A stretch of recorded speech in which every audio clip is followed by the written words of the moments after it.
وضو میں توجہ۔ حضرت شیخ الشیوخ شیخ شہاب سہروردی رحمۃ اللہ تعالی علیہ عوارف المعارف میں ارشاد فرماتے ہیں کہ جس شخص کو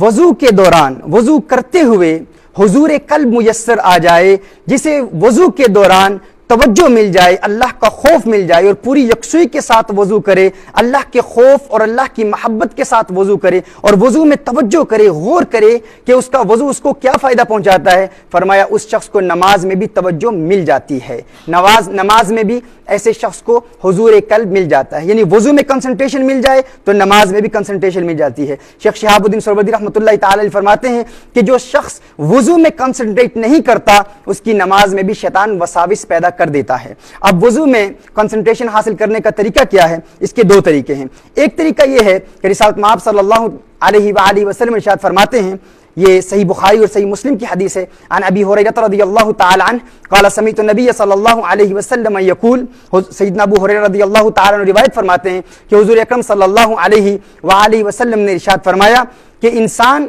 جب وضو کرتا ہے تو اس کے آثار وضو سے بروز قیامت اس کے اعضائے وضو نورانی ہو جائیں گے، چمکدار ہو جائیں گے، چمک رہے ہوں گے۔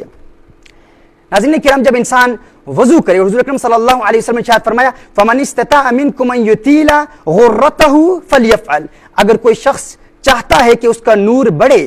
تو وہ اس عمل کو کرے، اور جتنا وہ وضو میں توجہ کرے گا، حدیث کا مفہوم یہ ہے، اس کا نور اور اس کا غرہ و تحجیل بروز قیامت بڑھتا چلا جائے گا۔ یعنی قیامت کے روز انسان کے اعضائے وضو کے آثار سے چمکیں گے، وضو کے پانی سے چمکیں گے۔ جب ہم وضو کرتے ہیں ہمارے ہاتھ وضو کے آثار اعضائے وضو کی وجہ سے نورانی اور چمکدار ہوں گے۔ جب انسان وضو کر رہا ہو تو دوران وضو انسان غور کرے کہ میں ابھی اپنا منہ دھو رہا ہوں، اپنے ہاتھ دھو رہا ہوں، پاؤں دھو رہا ہوں، تو میرے اس وضو کے پانی کی برکت سے بروز قیامت میرا چہرہ مزید چمکدار ہوگا، مزید نورانی ہوگا، میرے ہاتھ چمکدار ہوں گے، میرے پاؤں چمکدار ہوں گے۔ ایک تو اس بات پر غور کی جائے، دوسرا اس بات پر غور کیا جائے جو رسالت مآب صلی اللہ علیہ وآلہ وسلم کی حدیث صحیح مسلم شریف میں ہے، میرے آقا صلی اللہ علیہ وآلہ وسلم ارشاد فرماتے ہیں کہ جب انسان اپنے چہرے کو وضو میں دھوتا ہے تو اس چہرے کو دھونے کی برکت سے انسان کی آنکھوں کے گناہ انسان کے جسم سے نکل جاتے ہیں، جب ہاتھوں کو دھوتا ہے تو ہاتھ کے گناہ نکل جاتے ہیں،